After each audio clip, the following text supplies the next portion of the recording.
오늘 주신 말씀은 요한복음 17장 3절의 말씀입니다. 말씀 함께 봉독하겠습니다. 영생은 곧 유일하신 참 하나님과 그가 보내신 자 예수 그리스도를 아는 것이니이다. 아멘. 사랑하는 성도 여러분, 점심 식사 맛있게 하셨나요? 나른해지기 쉬운 오후 시간이지만 우리 안에 살아계신 부활의 주님이 주시는 생명의 바람이 우리 영혼에 불어오길 소망합니다. 어제 아침에 굉장한 뉴스 하나가 있었습니다. 어제 미국 현지 시간으로 유인 탐사선 아르테미스 2호가 달 탐사를 마치고 지구로 귀환을 했어요. 나사에 따르면 오리온 캡슐이 미국 샌디에고 인근 태평양에 착수하면서 열흘간의 비행 임무를 마쳤다라고 합니다. 이번 귀환은 1972년 아폴로 17호 이후에 무려 약 50년 만에 인류가 달 탐사를 마치고 지구로 돌아오는 사례라고 합니다.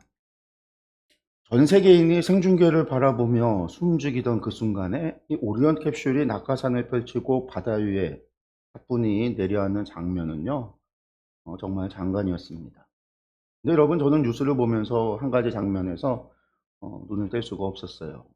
그 직후 미 해군 요원들의 안내를 받아서 캡슐에서 나온 우주비행사 4명이요, 지구에 발을 딛자마자 가장 먼저 한 일이 무엇이었을까요? 뉴스에 나오진 않았지만 가족에게 전화를 한 거 하지 않았을까? 미국 영화 같은 데 보면은 약간 그렇잖아요. 가족에게 전화하지 않았을까라는 생각이 들었어요. 10일이라는 짧은 시간이지만 그래도 가족이 제일 보고 싶지 않았을까? 그들이 실제로 달에서 귀환을 할 때 최종 점검을 하면서 마지막 최종 점검 가운데 마지막 일 가운데 하나가 뭐냐면 가족과 화상 통화를 하는 거였어요. 이제 돌아간다. 이게 마지막 하는 일이었어요. 우주인들에게 있어서 우주 탐사의 예, 가장 깊은 동력, 그들이 38만 킬로미터나 떨어진 달에 갔다 돌아올 수 있는 힘은요, 미지의 세계로 간다는 것, 그런 곳에 있는 게 아니라, 먼 곳에 간다는 것에 있는 것이 아니라 돌아올 곳이 있기 때문에 가능한 것이다. 누군가 연결되어 있기 때문에 우리 그런 곳에 갈 수 있는 힘이 있다라고 생각이 듭니다. 사랑하는 성도 여러분, 오늘 우리가 나눌 말씀은요, 우리 신앙에서 가장 중요하고 또 동시에 가장 많이 오해받는 단어에 관한 이야기입니다. 그게 뭐냐면 바로 영생에 관한 거죠. 영생. 여러분은 영생하면 무엇이 떠오르죠? 아마 대부분 이런 그림을 떠오르실 것 같아요. 죽은 다음에 가는 황금길 갈림, 천국. 길이 막 황금으로 깔리고 집이 막 보석으로 치장되어져 있는, 눈물도 없고 슬픔도 없이 영원히 살아가는 시간의 무한한 연장. 물론 그것이 완전히 틀린 말은 아닐 거예요. 그런데 만약 영생이 단지 죽지 않고 오래 사는 것에 불과하다라고 한다면요, 사실 그것이 언제나 행복한 것만은 아닐 수도 있습니다. 사랑하는 사람도 없고 이야기를 나눌 대상도 없이 그저 혼자 무한한 시간 속에 존재한다라고 한다면 그것은 도리어 형벌에 가깝지 않을까요? 오늘 본문에서 예수님은요, 십자가를 불과 몇 시간 앞둔 그 숙연한 자리에서 하나님께 마지막 기도를 올리면서 영생에 대해서 아주 놀라운 정의를 내려주고 있어요. 시간의 길이가 아니라 관계의 깊이에 대해서 말씀하고 있는 거예요. 오늘 이 오후 시간 예수님이 가르쳐 주는 그 진짜 영생의 의미를 우리가 깨닫는 그러한 시간이 되기를 소망합니다. 우리가 오늘 주신 말씀을 다시 한번 크게 읽어보겠습니다. 영생은 곧 유일하신 참 하나님과 그가 보내신 자 예수 그리스도를 아는 것이니이다. 예수님은 영생을 정의하면서 딱 한 가지를 말씀하셨어요. 뭐를 얘기했냐면 아는 것이다. 하나님을 아는 것. 예수 그리스도를 아는 것이 영생이라고 하셨어요. 간단해 보이지만요, 여기에는 엄청난 비밀이 숨겨져 있습니다. 먼저 예수님의 말씀을 듣고 있었던 유대인들, 예수님 앞에 있었던 그 일자 청중의 자리에서 이 말씀을 한번 생각해 봤으면 좋겠어요. 이 말씀을 들었던 그들은요, 1세기 때의 유대인들이었잖아요. 그들에게 있어서 아는 것은요, 굉장히 중요한 가치가 있었던 말이에요. 유대 사회에서는요, 율법을 얼마나 많이 아느냐가 그 사람의 종교적 지위와 구원의 확신을 좌우하는 기준이 되었던 겁니다. 바리새인들은요, 613개에 달하는 율법 조항을 꿰뚫고 있었고요, 그것을 알미라고 불렀어요. 그들에게 있어서 하나님을 안다는 것은요, 하나님에 관한 교리와 율법을 머리에 채우는 것에 있었어요. 당시 동시대를 살았던 헬라인들, 그리스인들은요, 지식이라고 하는 것이 구원에 다다르는 유일한 방법이라고 생각을 했어요. 지식을 통해서 그들은요, 알을 통해서 구원받는다라고 생각을 했단 말이에요. 이처럼 알미라고 하는 건요, 그 당시 사람들에게서 너무나 중요한 거예요. 유대인들에게 있어서도 더 많이 알면 알수록 더 거룩해지고요, 더 많이 알수록 구원에 가까운 사람이 된다라고 생각을 한 거예요. 그런데 예수님은요, 그 자리에서 전혀 다른 종류의 알을 선언하고 계신 거예요. 헬라어 원문을 보면요, 이 아는 것에 대해서 무슨 말을 썼냐면요, 기노스코라고 하는 단어를 썼어요. 기노스코. 헬라어에는요, 지식에 관해서 두 개의 단어가 사용되어 있는데요. 하나는 오이다라고 하는 말이 있고요. 다른 하나는요, 기노스코라고 하는 말이에요. 오이다라고 하는 말은요, 객관적인 정보를 이미 알고 있는 상태를 가리켜요. 우리가 2 곱하기 2는요, 4라고 하는 사실을 아는 것. 이게 오이다예요. 서울시청이 어디에 있는지 아는 것. 사실적 지식에 관한 게 오이다예요. 그런데 예수님이 사용하신 거는요, 기노스코예요. 기노스코는 뭐냐면요, 경험을 통해서 관계 속에서 시간을 함께 보내면서 점점점 알아가는 살아있는 삶을 기노스코라고 그래요. 한 예를 들어서 우리는 우리나라 지금 현재 우리나라 대통령이 누구인지 다 알고 있잖아요. 물론 다 우리 학생 우경이도 알 거예요. 다 알아요. 이름도 알고 있고요. 어떤 노선, 실용 외교, 실용 정책을 한다. 어떤 정책을 펴는지도 알고 있어요. 근데 그거는요, 정보로서의 알미잖아요. 정보로서의. 근데 그분이 여러분들을 아느냐라고 한다면 그분은 여러분들을 몰라요. 대통령이 저를 아느냐 하면 대통령이 저를 모른다라는. 여러분과 함께 밥을 먹고 여러분의 고민을 들어주고 새벽 3시에 전화를 해도 받아줄 만큼 여러분의 삶 속에 대통령이 들어와 있느냐라고 한다면 그렇지 않다라는 거죠. 이것이 정보와 사귐의 차이라는 거예요.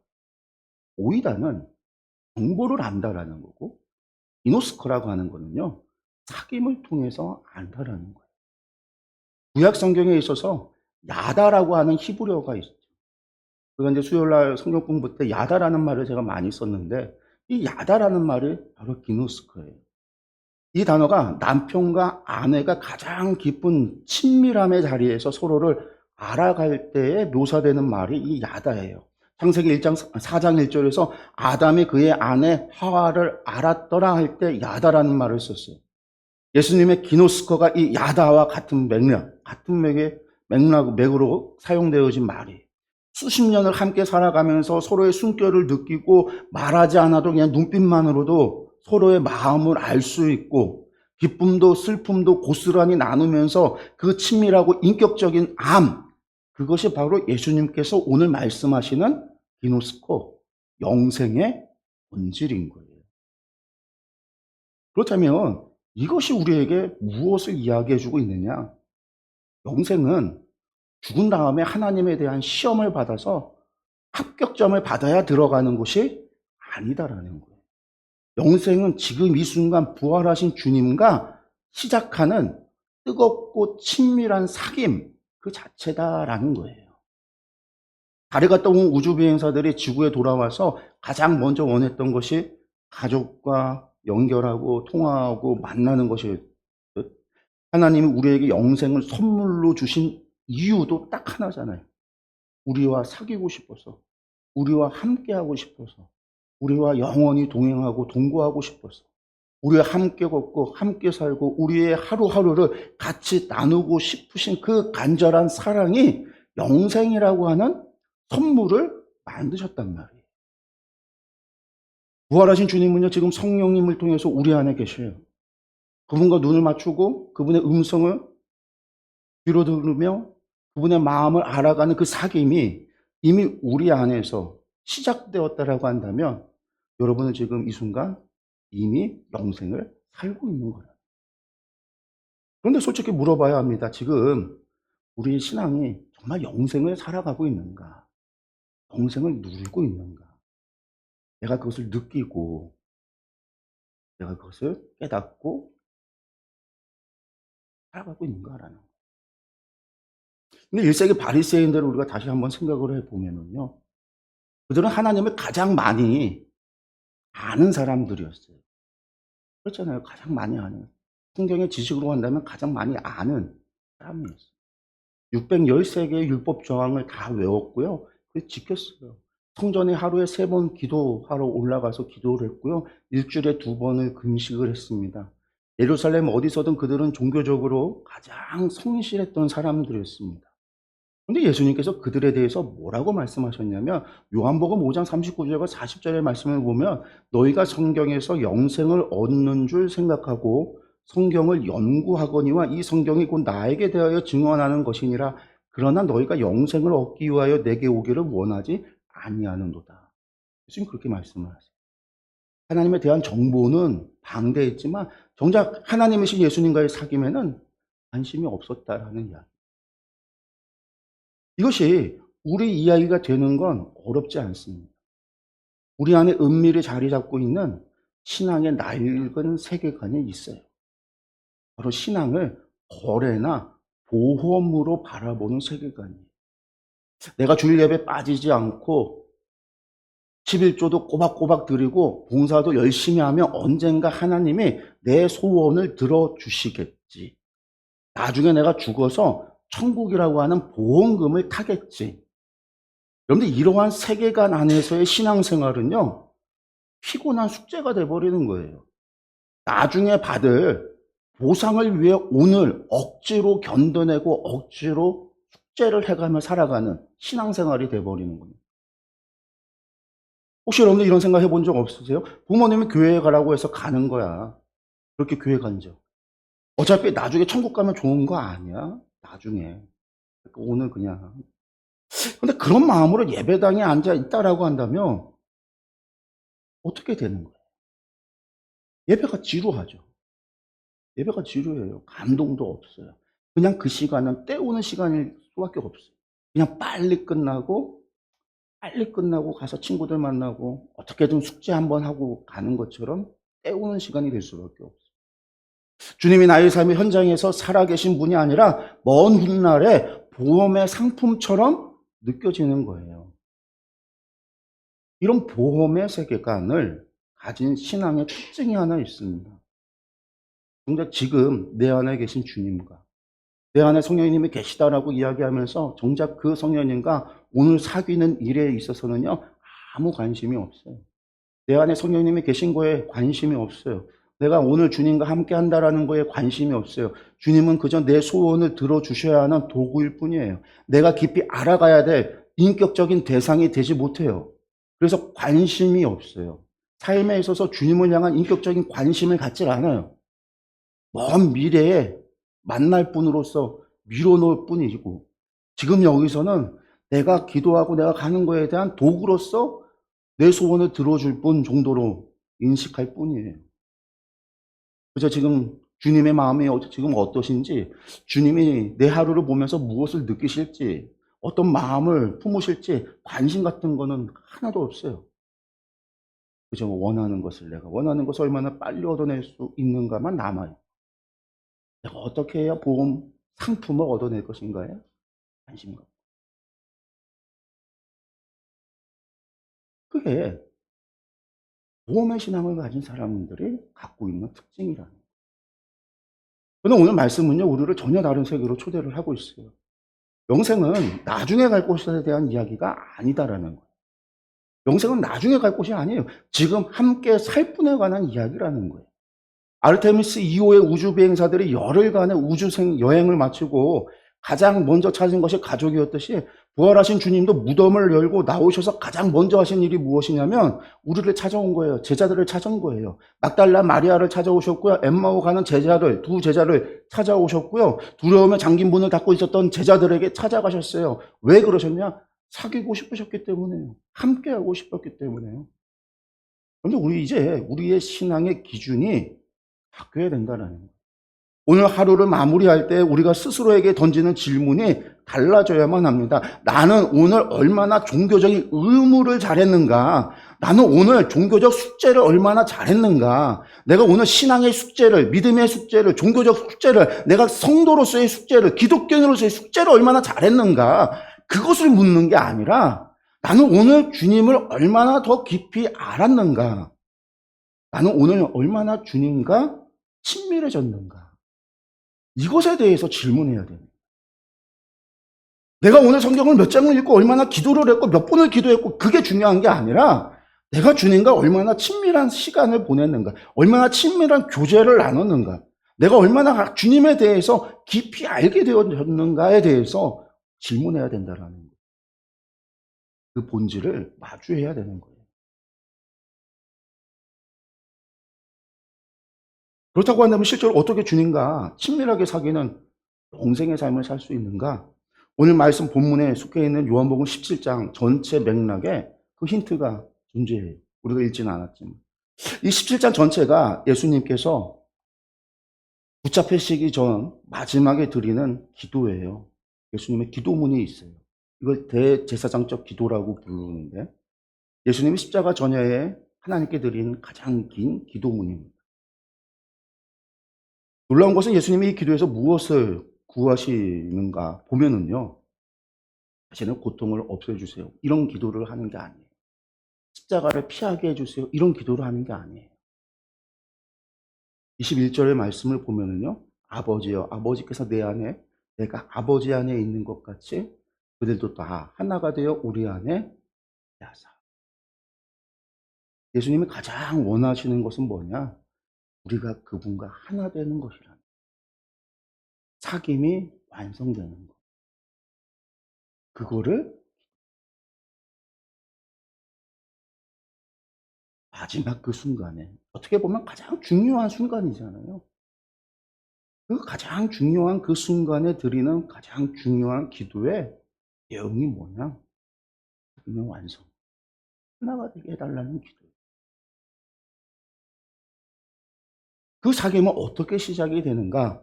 보면 예수님의 기도를 보면요. 먼저 첫째는요. 주님 자신을 아는 거예요. 주님 자신을 구하는. 예배 드릴 때 우리는 자주 이런 기도를 해요. 하나님 이것을 주십시오. 저것을 해결해 주십시오. 물론 이런 기도 필요합니다. 우리가 세상 살아가면서 우리의 부족함이 있고 우리가 세상을 하면서 어려움이 있기 때문에 하나님 앞에 그런 것들에 대해서 내려놓고 하나님 앞에 도움을 구하고 요청하고 다 할 수 있어요. 하나님께서 허락하신 일이기 때문에 하나님이 다 약속하신 일이기 때문에 함께 기도할 필요 있어요. 그런데 오늘 예배를 드리면서 우리가 아니면 하나님 앞에 예배를 드리면서 이런 기도를 해보느냐라는 거예요. 주님 저는 오늘 주님 한 분만을 원합니다. 우리가 내려놓음이라는 말을 자주 쓰는데 주님 앞에 가면서 뭐 여러 가지 문제와 기도 제목 그런 거 가지고 나가는 게 아니라 저는요 오늘 주님만을 원해요. 주님 한 분만을 원해요. 주님의 마음을 느끼고 싶어요. 이 예배 시간에 주님이 어떤 분이신지 알고 싶어요. 말씀을 통해서 뭐 은혜를 받겠다, 뭐 깨달음 얻겠다 필요 없어요. 그냥 말씀에서 주님이 어떤 분이신지를 알고 싶어요. 주님의 마음을 느끼고 싶어요. 이 예배를 통해서 주님을 만나고 싶어요. 그런데 이게 기노스코의 기도라는 거예요. 사귐의 기도라는 거예요. 주님 그분을 향한 기도라는 거예요. 주님의 손에 든 선물이 아니라 주님 그분 자신을 사모하는 기도라는 거예요. 그리고 바꿔 생각해 본다면 어떤 친구가 여러분을 만날 때마다 야, 나 오늘 용돈 좀 빌려줘. 나 이번에 그것 좀 해결해줘. 만날 때마다 그것을 요구한다라고 한다면 여러분들 그게 진짜 우정일까요? 근데 어떤 친구는요 아무것도 요청하지 않아요. 그냥 여러분 곁에 앉아서 너 요즘 어때? 내가 무슨 생각하는지 듣고 싶어. 라고 한다라고 한다면 근데 그 사람이 진짜 친구이지 않을까요?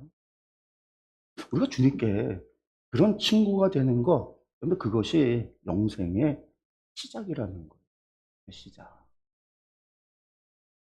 둘째는요, 일상에서 주님께 말을 거는 거예요. 영생을 누리는 연습은 특별한 장소나 특별한 시간을 필요로 하지 않는다라는 거죠. 지금 이 순간부터 시작할 수 있어요. 출근하거나 등교하면서 밥을 먹으면서 운전하면서 혹은 설거지를 하면서 주님께 말을 거는 거죠. 주님, 지금 이 사람과 대화해야 하는데 저거 어떻게 하면 좋을까요?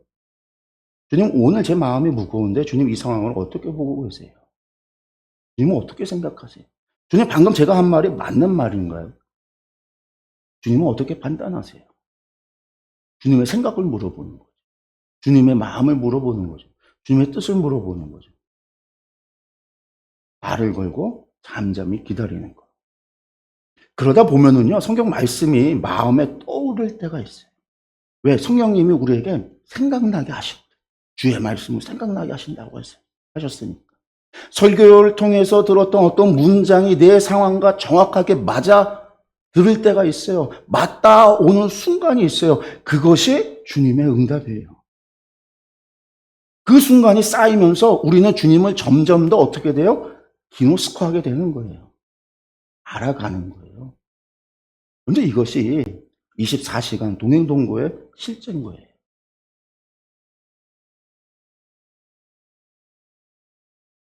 셋째는 주님과의 사귐이 깊어질수록 우리 존재가 변한다라는 거죠. 그런데 아내와 20년을 함께 산 남편은요, 아내를 처음 만났을 때와는요, 전혀 다른 방식으로 아내를 알아요. 그 알미 깊어지면서 그 사람 자체가 변합니다. 아내를 사랑하는 방식이 달라지고요, 세상을 바라보는 눈이 달라집니다. 주님과의 사귐도 그래요. 주님을 깊이 알아갈수록 우리 눈이 열리고요, 우리 마음이 넓어지고요, 우리 입에서 나오는 말이 달라질 수밖에 없어요. 우리 손에 움직이는 방향이 달라집니다. 이것이 한마디로 존재를 바꾸는 50일이 우리에게 기대하는 바예요. 제가 결혼한 지 지금 23년이 넘었어요. 23년. 2003년에 결혼했으니까 2026년이니까 지금 2023년이 넘었어요. 2023년인데 23년 전하고 강산이 2번 바뀌었잖아요. 바뀌었어요. 많이. 말씀을 준비하면서 생각이 나는 거죠. 바뀌었어요. 생각도 바뀌고 말하는 것도 바뀌고. 그 옛날이랑 생각하면